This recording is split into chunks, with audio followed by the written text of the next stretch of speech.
Hello friends, welcome to auto exam. मैं हूं सोनम और आज इस वीडियो में हम बात करने वाले हैं फ्रेंड्स उत्तर प्रदेश कांस्टेबल भर्ती 2023 के लिए दोस्तों जीके जीएस प्रैक्टिस सेट 35 को कवर करने वाले हैं। तो आप लोग अपने सोनम मैम के साथ वीडियो के अंत तक बने रहिएगा। फ्रेंड्स, इस वीडियो में हम आप सबके लिए टोटल 30 क्वेश्चन ऐड किए हैं जो कि आपके एग्जाम पॉइंट ऑफ व्यू से काफ़ी ज़्यादा इंपॉर्टेंट है और यूजफुल है। तो फ्रेंड्स चलिए चलते हैं प्रश्नों की तरफ। उससे पहले अगर आप हमारे चैनल पर नए हैं, चैनल अभी तक सब्सक्राइब नहीं किया तो प्लीज़ चैनल सब्सक्राइब कर लें ऑटो एग्जाम्स को और बेल आइकन प्रेस कर लें जिससे कि हमारी वीडियो की नोटिफिकेशन आप लोगों तक पहुंचती रहे। चलिए हम चलते हैं पहले क्वेश्चन की तरफ। पहला क्वेश्चन आपका है कि भारतीय संविधान में एकल नागरिकता की अवधारणा कहाँ से लिया गया है।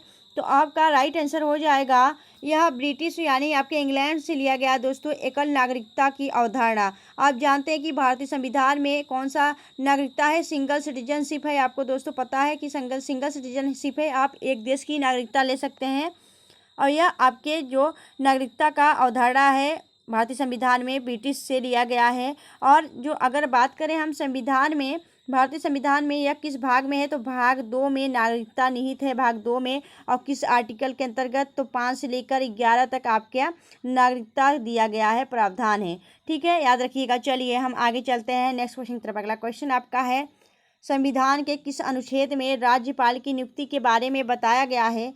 तो आपका राइट आंसर हो जाएगा जो राष्ट्रपति की नियुक्ति है दोस्तों वह आपके 155 आर्टिकल 155 के द्वारा दिया गया है कि आर्टिकल 155 कहता है कि आपके जो राज्यपाल है उसकी नियुक्ति दिया गया है। अगर बात करें जो आपका राज्यपाल का यह प्रावधान है वह किस संविधान से लिया गया है तो यह आपके किस संविधान से लिया गया है दोस्तों, तो यह कनाडा के संविधान से राज्यपाल का प्रावधान लिया गया था भारतीय संविधान में। अगर हम बात करें दोस्तों कि जो आर्टिकल 155 है वह आपका राज्यपाल की नियुक्ति के बारे में बताता है और यह जो आपके राज्यपाल होते हैं उनका कितने पर्यांत होते हैं दोस्तों, तो यह राष्ट्रपति के पर्यांत होते हैं, याद रखिएगा। चलिए आगे चलते हैं हम नेक्स्ट क्वेश्चन की तरफ। अगला क्वेश्चन आपका है संविधान के किस आर्टिकल में नए राज्यों की स्थापना का प्रावधान है। तो दोस्तों संविधान के आर्टिकल 2 कहता है कि आप नए राज्यों का स्थापना कर सकते हैं। जैसे एग्जाम्पल हमने पांडुचेरी और सिक्किम को अपने देश में नए राज्यों के रूप में शामिल किया है तो वह आपका आर्टिकल 2 के माध्यम से हो जाएगा। चलिए आगे चलते हैं हम नेक्स्ट क्वेश्चन की तरफ। अगला क्वेश्चन आपका है संविधान सभा ने राष्ट्रगान को कब स्वीकार किया। तो दोस्तों संविधान सभा के द्वारा राष्ट्रगान को 24 जनवरी 1950, ये आपका राइट आंसर हो जाएगा। 24 जनवरी 1950 को स्वीकार किया गया था राष्ट्रगान को। अगर हम बात करें यह राष्ट्रगान जो है वह रविन्द्रनाथ टैगोर ने लिखा है और किस भाषा में लिखा है दोस्तों, यह बांग्ला भाषा में लिखा गया था पर इसे हिंदी में अपनाया गया है। और राष्ट्रगान को बात करें हम संविधान सभा द्वारा 24 जनवरी 1950 को अपनाया गया। अगर हम बात करें जो यह आपका राष्ट्रगान है यह पहली बार कब गाया गया था तो आपका पता होना चाहिए दोस्तों, यह 27 दिसंबर आपका 1911 में राष्ट्रीय कांग्रेस अधिवेशन, कलकत्ता अधिवेशन में दोस्तों वहाँ पे यह पहली बार गाया गया था राष्ट्रगान, याद रखिएगा। चलिए आगे चलते हैं हम नेक्स्ट क्वेश्चन की तरफ। अगला क्वेश्चन आपका है भारतीय नागरिकों को प्राप्त मूल अधिकारों की संख्या कितनी है। तो दोस्तों कुल आपके 6 है। ठीक है, आपका राइट आंसर हो जाए 6 आपके भारतीय नागरिकों को प्राप्त मूल अधिकार हैं।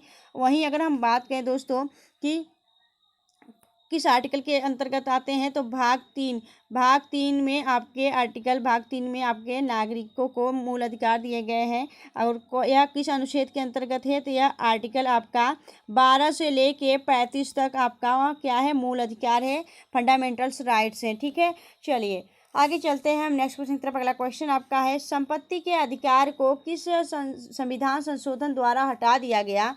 तो दोस्तों संपत्ति के अधिकार को आपके फंडामेंटल राइट्स से हटा दिया गया दोस्तों। संपत्ति के अधिकार को संविधान संशोधन करके आपका हटा दिया गया कि कौन सा संविधान संशोधन करके संपत्ति का अधिकार हटाया गया था दोस्तों, तो आपका राइट आंसर 44वें संविधान संशोधन 1978 में यह संविधान संशोधन करके आपकी संपत्ति के अधिकार को हटा दिया गया है, इसे मौलिक अधिकार के सूची में हटा दिया गया। ठीक है, आगे चलते हैं हम नेक्स्ट क्वेश्चन की तरफ। अगला क्वेश्चन आपका है सरफरोशी की तमन्ना अब हमारे दिल में है किसके द्वारा लिखा गया है। तो दोस्तों यह आपका जो कविता है काफ़ी फेमस कविता है और इसके जो लेखक हैं वह कौन है दोस्तों, तो इसके लेखक हैं आपके राम प्रसाद बिस्मिल, ठीक है, बी आपका राइट आंसर हो जाएगा। राम प्रसाद बिस्मिल के द्वारा यह लिखी गई एक कविता है, सरफरोशी की तमन्ना अब हमारे दिल में है। और इसे इन्होंने कब लिखा था, तो यह आपके 1921 में इसको यह कविता लिखी थी, ठीक है, राम प्रसाद बिस्मिल ने। जो आपके राम प्रसाद बिस्मिल जी हैं उन्होंने सरफरोशी की तमन्ना अब हमारे दिल में है नामक कविता 1921 में लिखी थी। चलिए आगे चलते हैं हम नेक्स्ट क्वेश्चन की। अगला क्वेश्चन आपका है, सती प्रथा को खत्म करने वाला मुगल सम्राट था। तो सती प्रथा को खत्म करने वाला जो मुगल सम्राट था वह कौन था, तो आपका राइट आंसर हो जाएगा अकबर, ठीक है, अकबर आपका राइट आंसर हो जाएगा, ठीक है, अकबर आपका राइट, यह मुगल सम्राट था, ठीक है, आपके बाबर, हुमायूं, उसके बाद आपका अकबर, ठीक है। चलिए तो आगे चलते हैं हम नेक्स्ट क्वेश्चन की तरफ। अगला क्वेश्चन आपका है, निम्नलिखित में से कौन सा जनरल स्वयं को बंगाल टाइगर कहता था। तो दोस्तों आपका राइट आंसर हो जाएगा ऑप्शन सी, जो लॉर्ड वेलीजली था दोस्तों, लॉर्ड वेलीजली वह अपने आप को क्या कहता था, बंगाल टाइगर कहता था। पता होना चाहिए आप सबको दोस्तों, एग्जाम के लिए काफ़ी ज़्यादा इंपॉर्टेंट है। अगर वहीं हम बात करें लॉर्ड कॉर्नवालिस की, तो लॉर्ड कॉर्नवालिस कौन थे दोस्तों, इन्हें प्रशासनिक सिविल सेवा के जनक के रूप में जाना जाता है दोस्तों, सिविल सेवा के जनक में, प्रशासनिक सेवा के जनक के रूप में जाना जाता है। लॉर्ड माउंटबेटन कौन है दोस्तों, तो आपसे क्वेश्चन पूछा जाता है कि भारत की आज़ादी के समय भारत का गवर्नर जनरल कौन था, तो आपका राइट आंसर हो जाएगा लॉर्ड माउंटबेटन। लॉर्ड माउंटबेटन आपका भारत की आज़ादी के समय यहाँ का क्या था, गवर्नर जनरल था। वहीं अगर हम लॉर्ड कर्जन की बात करें, तो लॉर्ड कर्जन जो थे वह आपके बंगाल विभाजन 1905 में बंगाल विभाजन के जिम्मेदार कौन है, आपके लॉर्ड कर्जन, ठीक है। तो इन सभी को आपको याद रखना है। और अगर आपको फ्रेंड्स अपने सोनम मैम की मेहनत अच्छी लग रही है, वीडियो अच्छी लग रही है, वीडियो का जो क्वालिटी कंटेंट अच्छा लग रहा है, तो प्लीज़ वीडियो को लाइक करते हुए चलिएगा फ्रेंड्स।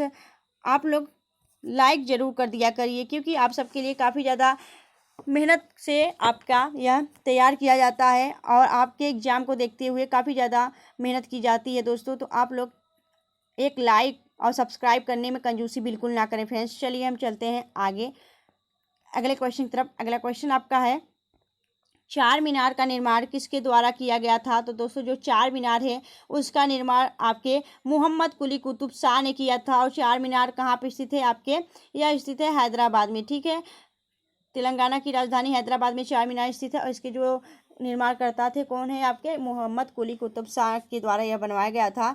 चलिए आगे चलते हैं हम नेक्स्ट क्वेश्चन की तरफ। अगला क्वेश्चन आपका है, प्रसिद्ध यात्री मार्को पोलो किस देश का निवासी था। तो जो आपका प्रसिद्ध यात्री मार्को पोलो था ना, वह आपके मोरक्को का निवासी था। सॉरी, मोरक्को का नहीं, यहाँ पे इटली का निवासी था, ठीक है। इटली का निवासी कौन था, तो इटली का निवासी था आपका मार्को पोलो। अगर हम बात करें, अगर ये जो है आपके यात्री मार्को पोलो किस देश का निवासी था, तो वह इटली का निवासी था। और मोरक्को का कौन निवासी था, इब्न बतूता आया था दोस्तों, आपके कुतुबुद्दीन ऐबक के, ठीक है, उसका निवासी मोरक्को का निवासी था वह इब्न बतूता। लेकिन आपके जो आपसे क्वेश्चन पूछा जा रहा है वह मार्को पोलो पूछा जा रहा है, तो वह आपका इटली का निवासी था, ठीक है। चलिए आगे चलते हैं हम नेक्स्ट क्वेश्चन की तरफ। अगला क्वेश्चन आपका है, अगला क्वेश्चन आपका है, निम्नलिखित में से किसे शाहजहां द्वारा सुल्तान बुलंद इकबाल की उपाधि दी गई थी। तो दोस्तों जो शाहजहां के द्वारा सुल्तान बुलंद इकबाल की उपाधि दी गई थी वह दिया गया था दारा सिकों को। अब दोस्तों दारा सिकों को यह उपाधि तो दी गई थी सुल्तान बुलंद इकबाल की उपाधि, और यह दारा सिकों था कौन दोस्तों, तो यह दारा सिकों जो था ना वह आपके मुगल सम्राट शाहजहां का ही बड़ा बेटा था, ठीक है, इनका बड़ा पुत्र था। और इसको क्या दिया गया था, सुल्तान बुलंद इकबाल की उपाधि दी गई थी। किसके द्वारा दी गई थी, तो शाहजहां द्वारा ही दी गई थी। चलिए आगे चलते हैं नेक्स्ट क्वेश्चन। अगला क्वेश्चन आपका है, जम्मू कश्मीर राज्य का वह हिस्सा जिस पर चीन का अधिकार है यह क्या कहलाता है। तो आपका राइट आंसर हो जाएगा, इसे अक्साई चीन कहते हैं दोस्तों, अक्साई चीन, ऑप्शन सी आपका राइट आंसर हो जाएगा। जम्मू कश्मीर का वह हिस्सा है जो कि अब चीन के अधिकार में आता है, उसे अक्साई चीन कहते हैं, याद रखिएगा। चलिए आगे चलते हैं। नेक्स्ट क्वेश्चन आपका है, इंडियन स्टैंडर्ड टाइम्स और ग्रीनविच मीन टाइम में कितना अंतर है। तो आपका राइट आंसर हो जाएगा, इन दोनों के बीच में दोस्तों आपके 5.5 मतलब यानी कि आपका 5.5 घंटे का समय है, यानी कि 5 घंटे और 30 मिनट का समय है दोस्तों। आपके इंडियन स्टैंडर्ड टाइम और ग्रीनविच टाइम के बीच का समय आपका 5 घंटे और 30 मिनट है, यानी आपके 5.5 घंटे। चलिए आगे चलते हैं नेक्स्ट क्वेश्चन। अगला क्वेश्चन आपका है, निम्नलिखित में से कौन सी पर्वत श्रृंखला लघु हिमालय में सबसे लंबी है। तो दोस्तों लघु हिमालय में जो सबसे आपकी लंबी है वह कौन सी है? तो यह पर्वत श्रृंखला है आपकी कौन? पीर पंजाल। पीर पंजाल आपका जो पर्वत श्रृंखला है वह लघु हिमालय में सबसे लंबा है। ठीक है, चलिए आगे चलते हैं। नेक्स्ट प्रश्न, अगला क्वेश्चन आपका है, सतलुज नदी किस दर्रे से होकर भारत में प्रवेश करती है? तो दोस्तों आपका राइट आंसर हो जाएगा जो आपका सतलुज नदी है दोस्तों, वह आपके सिपकिला दर्रे से होकर आपके भारत में प्रवेश करती है। और जो सिपकिला दर्रा है वह कहाँ पड़ता है? आपके हिमाचल प्रदेश में पड़ता है सिपकिला दर्रा। और यह आपके हिमाचल प्रदेश के सिपकिला दर्रा से होकर भारत में प्रवेश करती है सतलुज नदी। और सतलुज नदी का जो आपका उद्गम है वो कहाँ से होता है? सतलुज नदी, सिंधु नदी और ब्रह्मपुत्र नदी, इन तीनों का जो उद्गम स्थल है वह है आपका मानसरोवर झील। ठीक है, तिब्बत। आगे हम बात करें, अगर जोजिला दर्रा की बात करें तो जोजिला दर्रा कहाँ पे स्थित है? यह आपके लद्दाख में स्थित है। ठीक है, लद्दाख में स्थित है आपका जोजिला दर्रा। नाथुला दर्रा की बात करें तो नाथुला दर्रा जो है आपके सिक्किम में स्थित है, सिक्किम राज्य में स्थित है। अगर लिपुलेख दर्रा की बात करें तो यह आपके उत्तराखंड में स्थित है। इन सभी दर्रे को भी आप लोग याद रखिएगा, आप लोग अपने दिमाग में याद रखिएगा, क्योंकि इससे भी आपके एग्जाम में क्वेश्चन बनते हैं। फिर आप जब एग्जाम के हॉल में बैठते हैं तो आप सबको यह सभी चीज़ें भूल जाते हैं, तब ध्यान नहीं रहता भैया हम कौन से कहाँ पे स्थित है, तो आप लोग कंफ्यूजिंग होने लगते हैं। तो इसलिए आप लोग इस दर्रे को भी अच्छे से याद रखिएगा। चलिए आगे चलते हैं। नेक्स्ट क्वेश्चन, अगला क्वेश्चन आपका है, डैश एक तरफ श्रीनगर और दूसरी तरफ कारगिल और लेह के बीच एक महत्वपूर्ण सड़क मार्ग है, तो कौन सा सड़क मार्ग है दोस्तों? तो आपका राइट आंसर हो जाएगा जोजिला। ठीक है, जोजिला आपका राइट आंसर हो जाएगा। यहाँ पे दिया गया दोस्तों डैश, यानी आपका जोजिला एक तरफ श्रीनगर और दूसरी तरफ कारगिल और लेह के बीच एक महत्वपूर्ण सड़क मार्ग है, तो आपका राइट आंसर हो जाएगा जोजिला। आपका डैश वहाँ पे जहाँ था वहाँ पे आपका हो जाएगा जोजिला। चलिए आगे चलते हैं। नेक्स्ट क्वेश्चन की तरफ। अगला क्वेश्चन आपका है, पश्चिमी घाट की सबसे ऊंची चोटी है, तो पश्चिमी घाट की सबसे ऊंची चोटी कौन सी है दोस्तों? तो पश्चिमी घाट की जो सबसे ऊंची चोटी है वह है आपकी अनाईमुड़ी। ठीक है, अनाईमुड़ी पश्चिमी घाट की सबसे ऊंची चोटी है। अगर हम बात करें पूर्वी घाट की सबसे ऊंची चोटी कौन सी है, तो पूर्वी घाट की सबसे ऊंची चोटी आपकी महेंद्रगिरी है। और अगर आपसे पूछे कि नीलगिरी की सबसे ऊंची चोटी कौन सी है, तो दोदा बेटा। ठीक है, नीलगिरी की सबसे ऊंची चोटी जो है आपका नीलगिरी का वह दोदा बेटा है। पूर्वी घाट का सबसे ऊंची चोटी महेंद्रगिरी है और पश्चिमी घाट की सबसे ऊंची चोटी अनाईमुड़ी। इन सभी को याद रखिएगा फ्रेंड्स, आपके एग्जाम पॉइंट ऑफ व्यू से काफ़ी ज़्यादा इंपॉर्टेंट है। चलिए आगे चलते हैं हम नेक्स्ट क्वेश्चन की तरफ। अगला क्वेश्चन आपका है नर्मदा और तापी नदियों के बीच पड़ने वाले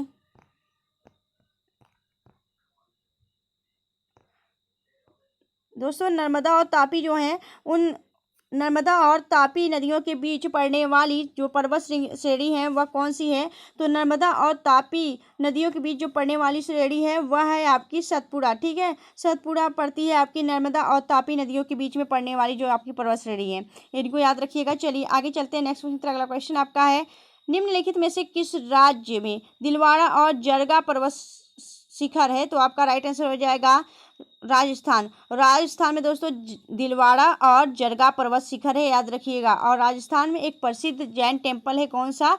तो दिलवाड़ा जैन टेम्पल भी आपका राजस्थान में ही स्थित है। आगे चलते हैं। नेक्स्ट क्वेश्चन, अगला क्वेश्चन आपका है, इंडिया डिवाइडेड पुस्तक को किसने लिखा है? तो इंडिया डिवाइडेड पुस्तक को लिखा है किसने दोस्तों? तो आपका राइट आंसर हो जाएगा, इसके लेखक कौन है? तो इसके लेखक हैं आपके राजेंद्र प्रसाद। भारत के प्रथम राष्ट्रपति राजेंद्र प्रसाद के द्वारा इंडिया डिवाइडेड पुस्तक लिखा गया है। ठीक है, चलिए आगे चलते हैं हम नेक्स्ट क्वेश्चन पर। अगला क्वेश्चन आपका है, महादेव पहाड़ियाँ की सबसे ऊंची चोटी कौन सी है? तो महादेव जो पहाड़ियाँ है उसकी सबसे ऊंची चोटी है आपकी क्या? तो धूपगढ़ है। ठीक है, धूपगढ़ महादेव पहाड़ी की सबसे ऊंची चोटी है। नीलगिरी पर्वत की सबसे चोटी दोदा बेटा है। और आपके अरावली की सबसे ऊंची चोटी कौन सी है? तो गुरु शिखर है। गुरु शिखर आपके अरावली पर्वत की सबसे ऊंची चोटी है। चलिए आगे चलते हैं नेक्स्ट क्वेश्चन तरफ। अगला क्वेश्चन आपका है, निम्नलिखित में से कौन सी नदी भूमध्य और कर्क रेखा को दोनों को काटती है? तो दोस्तों आपका राइट आंसर हो जाएगा नील नदी। नील नदी ए आपका राइट आंसर हो जाएगा। नील नदी दोस्तों आपके भूमध्य रेखा और कर्क रेखा इन दोनों को काटती है, याद रखिएगा। अमेजन नदी की बात करें तो अमेजन नदी आपके कहाँ पे पाई जाती है? अमेजन नदी आपके दक्षिण अमेरिका में पाई जाती है दोस्तों, अमेजन नदी। ठीक है, चलिए आगे चलते हैं हम नेक्स्ट क्वेश्चन की तरफ, अगला क्वेश्चन की तरफ चलते हैं। अगला क्वेश्चन आपका है, निम्नलिखित में से कौन सी चैनल मिनिकॉय को मालदीव से अलग करती है? तो दोस्तों मिनिकॉय के मालदीव से अलग करने वाली जो चैनल है वो कौन सी है? तो आपका राइट आंसर हो जाएगा 8 डिग्री। ठीक है, 8 डिग्री जो चैनल है वह आपके मिनिकॉय को मालदीव से अलग करती है। अगर वहीं हम पूछें आपसे कि 10 डिग्री चैनल किसको अलग करती है, तो दोस्तों जो 10 डिग्री चैनल है वह आपके अंडमान और निकोबार को अलग करती है एक दूसरे से। 9 डिग्री चैनल की बात करें तो 9 डिग्री जो चैनल है ना वह आपके किसको अलग करती है? तो मिनिकॉय को लक्षद्वीप से अलग करती है आपके 9 डिग्री चैनल। तो इन सभी को याद रखिएगा दोस्तों, जो आप चैनल है किसको किसको अलग करते हैं, इनसे भी क्वेश्चन आपके एग्जाम में बनते हैं, तो इन सबको भी आप लोग ध्यानपूर्वक रखिएगा। ठीक है, जैसे कि आपकी कंफ्यूजिंग क्रिएट ना हो। ठीक है, चलिए आगे चलते हैं नेक्स्ट क्वेश्चन की तरफ। अगला क्वेश्चन आपका है, भारत की सबसे छोटी प्रायद्वीपीय नदी कौन सी है? तो दोस्तों प्रायद्वीपीय नदी आपसे पूछी जा रही है, भारत की सबसे छोटी प्रायद्वीपीय नदी, तो आपका राइट आंसर हो जाएगा ताप्ती। ताप्ती जो है वह प्रायद्वीपीय नदी है, सबसे छोटी प्रायद्वीपीय नदी है। अगर हम बात करें जो आपकी कावेरी है वो उसे क्या कहते हैं? तो कावेरी को दक्षिण भारत की गंगा कहते हैं। ठीक है, सिंधु नदी को क्या है दोस्तों? सिंधु नदी को आपके नदियों का जनक कहा जाता है। ठीक है, नदियों का जनक आपके सिंधु नदी को कहा जाता है। चलिए आगे चलते हैं नेक्स्ट क्वेश्चन। अगला क्वेश्चन आपका है, निम्नलिखित में से दक्षिण अमेरिका की सबसे ऊंची चोटी कौन सी है? तो दक्षिण अमेरिका की जो सबसे ऊंची चोटी है वह कौन सी है? तो वह है आपकी माउंट एकांगुआ। ठीक है, माउंट एकांगुआ दक्षिण अमेरिका की सबसे ऊंची चोटी है। अगर वहीं हम बात करें माउंट एवरेस्ट के बारे में, तो दोस्तों माउंट एवरेस्ट को क्या कहते हैं? दोस्तों माउंट एवरेस्ट को नेपाल में सागर माथा के नाम से जानते हैं, और यह एशिया और विश्व का सबसे ऊंचा पर्वत शिखर है क्या? आपका माउंट एवरेस्ट। ठीक है, अगर माउंट किलिमंजारो की बात करें तो माउंट किलिमंजारो आपके तंजानिया में पड़ता है, और यह किस अफ्रीका में? तो अफ्रीका महाद्वीप में आपके तंजानिया में आपका क्या पड़ता है? Mount Kilimanjaro. चलिए आगे चलते हैं हम नेक्स्ट क्वेश्चन की तरफ। अगला क्वेश्चन आपका है, राष्ट्रपति द्रौपदी मुर्मू को किस देश के सर्वोच्च नागरिक सम्मान grand order of the chain of the yellow star से सम्मानित किया गया है? तो आपका राइट आंसर हो जाएगा सूरीनाम। दोस्तों राष्ट्रपति द्रौपदी मुर्मू जी को सूरीनाम के सर्वोच्च नागरिक सम्मान से सम्मानित किया गया है। वहीं अगर हम बात करें सूरीनाम देश आपके चर्चा में, तो सूरीनाम के जो आपके राष्ट्रपति हैं कौन है? तो चंद्रिका प्रसाद संतोखी वहाँ के राष्ट्रपति हैं। और अगर हम बात करें सूरीनाम के राजधानी की, तो सूरीनाम की जो राजधानी है पारामरीबो है। पारामरीबो यहाँ की राजधानी है, और मुद्रा क्या है? यहाँ की डॉलर है। ठीक है, याद रखिएगा। राष्ट्रपति कौन है दोस्तों आपकी? तो द्रौपदी मुर्मू आपकी वर्तमान में राष्ट्रपति हैं। यह आपकी पहली महिला आदिवासी राष्ट्रपति बनी है, याद रखिएगा। चलिए आगे चलते हैं नेक्स्ट क्वेश्चन की तरफ। अगला क्वेश्चन आपका है, हाल ही में डायमंड लीग जीतने वाले प्रसिद्ध खिलाड़ी नीरज चोपड़ा किस खेल से संबंधित हैं? तो दोस्तों आपका राइट आंसर हो जाएगा गोल्डन बॉय नीरज चोपड़ा। दोस्तों नीरज चोपड़ा का उपनाम क्या है? Golden boy. ठीक है, इन्होंने टोक्यो में क्या जीता था? तो गोल्ड जीता था। किस खेल के लिए? तो भाला फेंक के लिए। दोस्तों यह भाला फेंक से संबंधित हैं, और प्रत्येक वर्ष भाला फेंक दिवस कब मनाया जाता है? तो 7 अगस्त को आपका भाला फेंक दिवस मनाया जाता है। नीरज चोपड़ा किस राज्य से बिलोंग करते हैं? दोस्तों यह हरियाणा राज्य से बिलोंग करते हैं, याद रखिएगा। चलिए आगे चलते हैं नेक्स्ट क्वेश्चन की तरफ। अगला क्वेश्चन आपका है, कबड्डी बांग्लादेश का राष्ट्रीय खेल है जिसमें खिलाड़ियों की संख्या होती है। तो दोस्तों बांग्लादेश अपने पड़ोसी देश का राष्ट्रीय खेल कबड्डी है, और इसमें खिलाड़ियों की संख्या आपसे पूछा जा रहा है। तो आपका जनरली 7 होते हैं, और आपके 5 जो होते हैं रिजर्व होते हैं। ठीक है, 7 खेलते हैं, आपके 5 रिजर्व खिलाड़ी होते हैं, कुल मिला के आपके 12 होते हैं। लेकिन आपसे जनरली क्या पूछा जाता है? तो आपसे जनरली 7 ही पूछे जाते हैं, याद रखिएगा। 7 आपका राइट आंसर हो जाएगा। चलिए आगे चलते हैं नेक्स्ट क्वेश्चन। अगला क्वेश्चन आपका है, किस वर्ष सरोजनी नायडू उत्तर प्रदेश की पहली महिला राज्यपाल के रूप में नियुक्त किया गया था? तो दोस्तों सरोजनी नायडू आप जानते हैं, सरोजनी नायडू भारत की पहली जो आपके राज्यपाल बनने वाली महिला हैं, और यह सबसे पहले कहाँ पे बनी थी? आपके उत्तर प्रदेश की पहली महिला राज्यपाल थी सरोजनी नायडू। अगर हम बात करें इन्हें कब बनाया गया था उत्तर प्रदेश का राज्यपाल, तो 1947 आपका राइट आंसर हो जाएगा। 1947 से 1949 के बीच में यह आप राज्यपाल बनी रही। अगर जब यह बनी थी दोस्तों, तो आपका उत्तर प्रदेश का नाम क्या था? तो संयुक्त प्रांत था। ठीक है, संयुक्त प्रांत के समय इन्हें उत्तर प्रदेश का राज्यपाल बनाया गया था। सरोजनी नायडू को भारत का क्या कहा जाता है दोस्तों? सरोजनी नायडू को भारत का क्या कहा जाता है? तो the Nightingale of India, Bharat का बुलबुल कहा जाता है दोस्तों, the Nightingale of India Sarojini Naidu को ही कहा जाता है, याद रखिएगा। तो फ्रेंड्स, आपको वीडियो कैसी लगी आप हमें कमेंट सेक्शन कमेंट करके जो बताएं। अगर आपको वीडियो अच्छी लगी हो, हेल्पफुल लगी हो, अपने सोनम मैम की मेहनत अच्छी लगी तो प्लीज़ वीडियो को लाइक करिएगा फ्रेंड्स, और चैनल को सब्सक्राइब करिएगा ऑटो एग्जाम्स को। दोस्तों, ऐसे ही बेस्ट कंटेंट के साथ हम मिलेंगे नेक्स्ट वीडियो में, तब तक के लिए bye bye and take care.